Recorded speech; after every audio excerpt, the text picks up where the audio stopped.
Thank you so much for joining me for today's 10-minute focus flow yoga class where we're going to be using yoga blocks to help us stretch our shoulders, our back, our hip flexors, and our hips. I do strongly recommend having 2 yoga blocks for this practice. Although they're not necessary, they will be very helpful at helping us sink into some deeper stretches throughout our 10 minutes together. We have 10 different asanas or postures that we're going to do in these 10 minutes, and we will be timed, so we'll be doing each move for 55 seconds with 5 seconds to safely transition into the next posture. If at any time you feel like you need a little bit extra time, please press pause, stay in the move for a little while longer until you feel like you've gotten the full benefit out of it, and then jump back into the rest of the video. Go ahead and get your mat, grab your blocks, and if you enjoy listening to music while you practice, get your music going, and then meet me back here.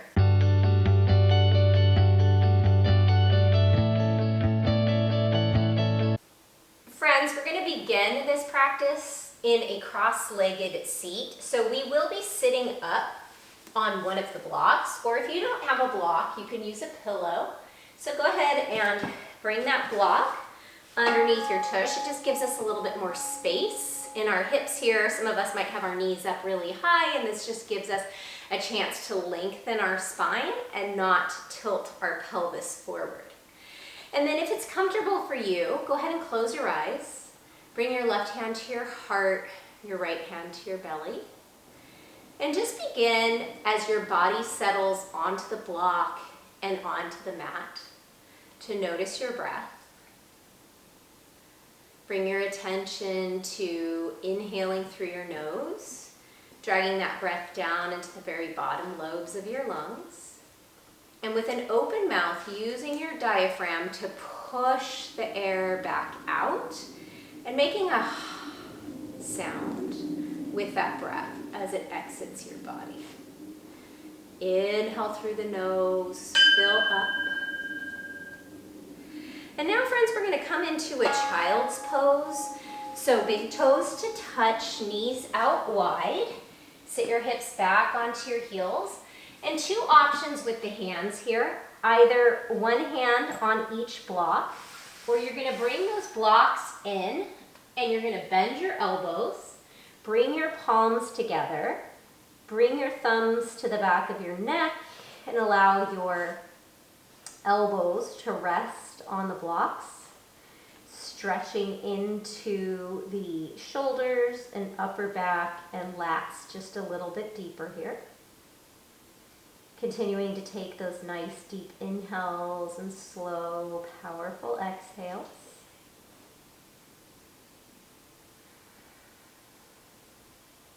And if Ujjayi breath is in your practice, you can seal your lips closed, inhaling through the nose and exhaling through the nose.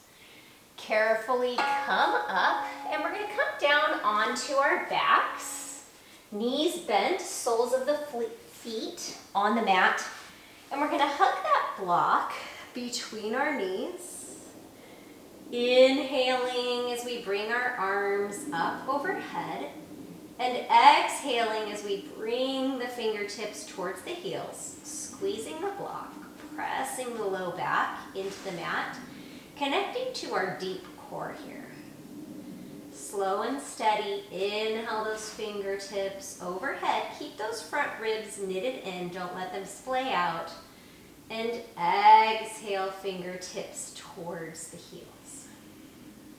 And you can feel that connection, that deep, deep core turning on as we squeeze the block and exhale. All right, we're gonna walk our heels in towards our fingertips, reaching our fingertips towards our heels, and we're gonna come up into a bridge pose, squeezing the block, squeezing your glutes, and then inhale, slowly lower. Articulating your way down your spine. Exhale to lift. And inhale, lowering. So this is a really good core strengthener, glute strengthener, two things that support our low back is good core strength and good glute strength. So glute bridges are always an excellent option. They work into our core. All right, now we're going to come into a supported bridge. So you're going to bring one block. I'm going to recommend medium height, but you could use low height. Come up into a bridge and then just slip the block to your sacrum and allow your hips just to melt onto the block. Extend your fingertips towards your heels. Snuggle your shoulder blades in towards one another.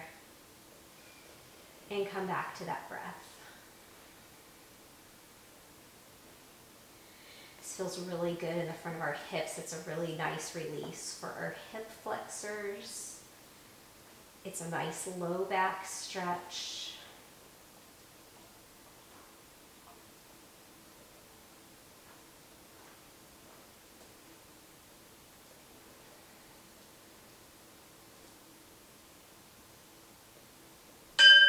All right, now we're going to extend our left leg long and we're going to hug our right knee in towards our chest. So even deeper into the hip flexors here. If you'd like, you can play around with lifting that left heel just an inch or two off of the mat and noticing the difference you might feel in the stretch. And it might feel good in your body and it might not feel good in your body. If you have really tight ankles, you can turn some circles here, just loosening the ankles.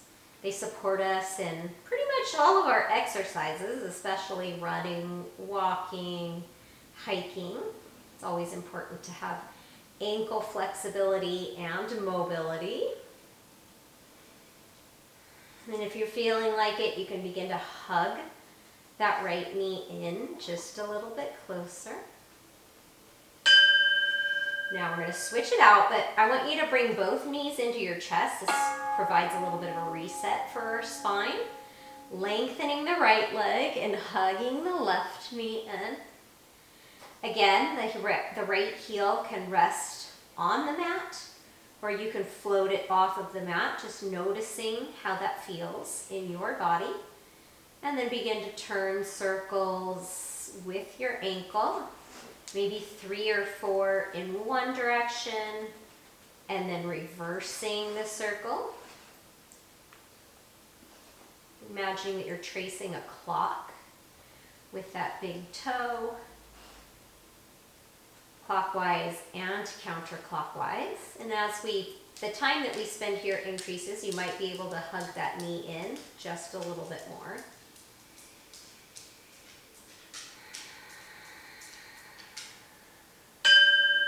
All right, now hug both knees in, and we're either going to stay here with both knees bent, or you're going to begin to straighten the legs into a variation of legs up against the wall.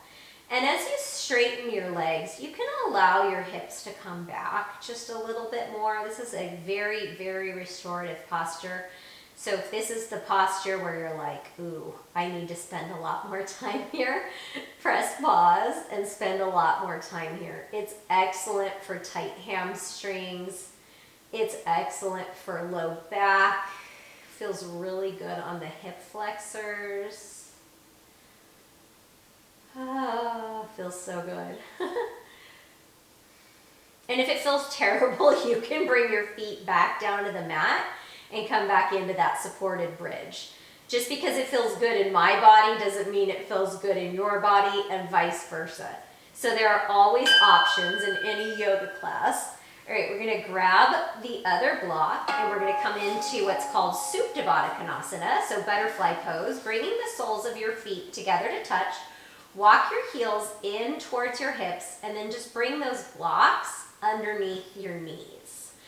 So if you have really open hips, you can do this without the blocks, but I want you to notice if you remove the blocks, what happens in your low back. So for me, I do have the opening in my hips, but when I remove the block, it doesn't feel great in my low back. So since this is a supported restorative practice, we're going to keep those blocks underneath the knees. And just like we started, you can bring left hand to your heart, right hand to your belly. Coming back to that breath.